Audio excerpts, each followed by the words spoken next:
Okay, so share ko sa inyo to guys, no. So ngayong araw guys, meron tayo ditong phone device guys, no. So itong phone device nito guys ay Oppo A16. So ito guys yung likod niya guys, no. Yan.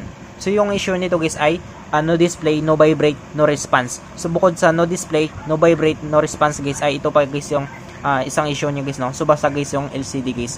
So sabi guys ng mayari guys ay nalaglag ito guys, no. So pagkatapos na ito guys ng nasira ito at nalaglag ay itinago niya guys, no. So ngayon nga pa lang ipapacheck sa atin guys.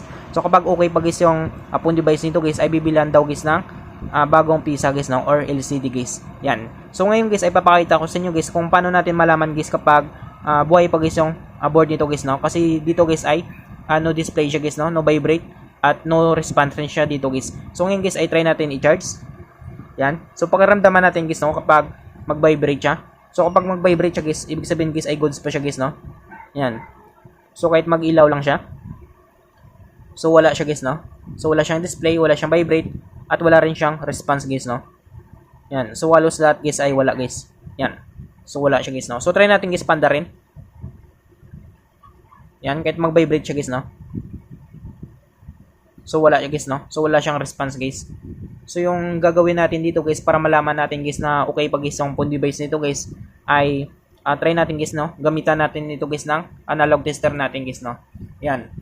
So para magamitan natin ito guys ng analog tester natin guys yung phone device nito guys ay bubuksan natin ito guys, no. So para mabuksan natin ito guys, una natin gagawin dito guys ay tanggalin natin guys yung SIM tray nito guys, no. So ito guys. So tanggalin natin yan. Sunod natin dito guys ay dito guys pwede tayo gumamit guys ng pang opening tools natin guys, no, para mabuksan natin ito guys paikot guys. Yan. So sa akin guys yung gagamitin ko lang dito guys yung kuko guys, no. So try natin guys gamitan ng kuko natin. Yan. So medyo matigas siya guys, no. So ang sabi guys ng mayari nito guys ay hindi pa dito nabubuksan siya guys, no.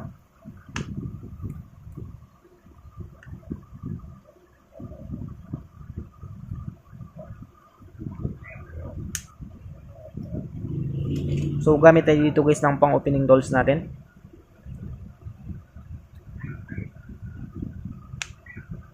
So pag matigas guys, no, pwede kayo guys gumamit guys ng pang opening tools niyo.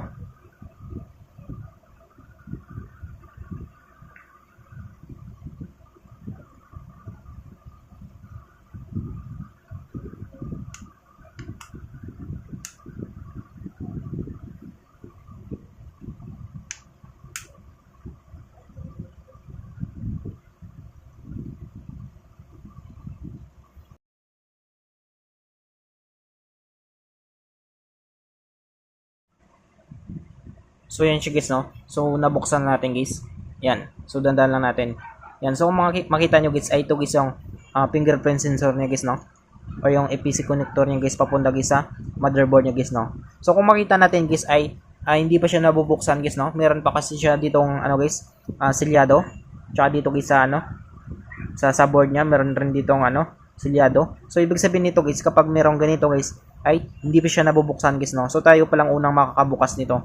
So ngayon guys yung gagawin natin dito guys ay tanggalin natin guys yung mga bolts niya guys, no, para ma-access natin guys yung terminal niya guys sa loob guys.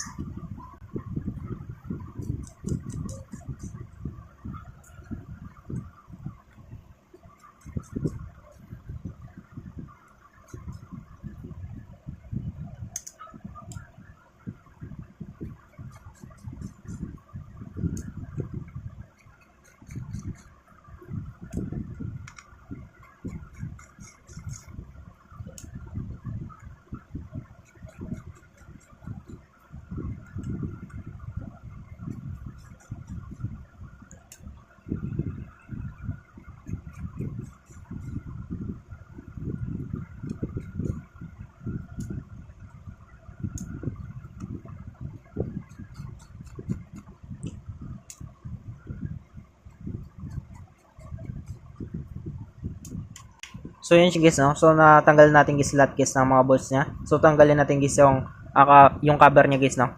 Cover guys ng motherboard niya.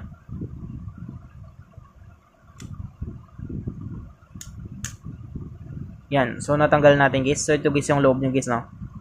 So, yung gagawin natin dito guys, una natin gagawin guys, tanggalin natin guys yung APC connector guys ng battery niya guys, no? Dito guys sa terminal niya, or yung tinatawag natin guys na APC connector guys na flexible printed circuit na ito guys. So, tanggalin natin to.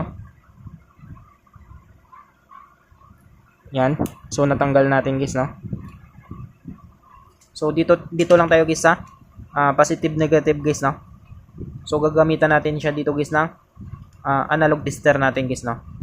So, dito guys sa analog tester natin guys, gagamit tayo dito guys ng times 1. 150 mA with continuity guys, no? So, check natin guys yung analog tester natin guys. So, dito natin guys malaman guys, no? Kapag merong siyang shorted guys sa motherboard niya guys, no? Or dito guys sa board niya guys. Yan. So, test natin guys yung analog tester natin. Yan. So, pumapalo yan siya guys. So, dito hanapin lang natin dito guys yung positive negative guys, no? So, dito lang tayo sa positive negative. Yan. So, ngayon guys ay magtitest tayo dito guys sa positive negative guys, no? So, check natin ulit. Yan. So, positive sa positive, negative sa negative. So, dapat papalo siya guys, no? Yan. So, makita nyo guys, no? Pumapalo siya. Ulitin natin. Positive sa positive, negative sa negative. Yan. So, pumapalo siya. So, pag binalagdan natin guys, ay positive sa negative, negative sa positive guys, ay dapat hindi siya papalo guys, no? So, kapag pumalo siya guys, ibig sabihin guys, meron siyang tama guys. Yan.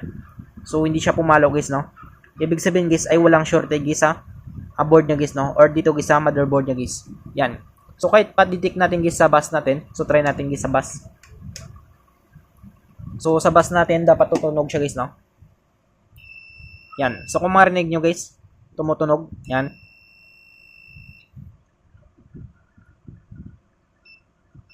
So, dito tayo guys sa positive, negative sa negative. So, dapat tutunog siya guys, no? Yan. So, kung marinig nyo guys, tumutunog siya. Yan. So, pag binalagtad natin ito guys, positive sa negative, negative sa positive guys, dapat hindi siya tutunog guys, no?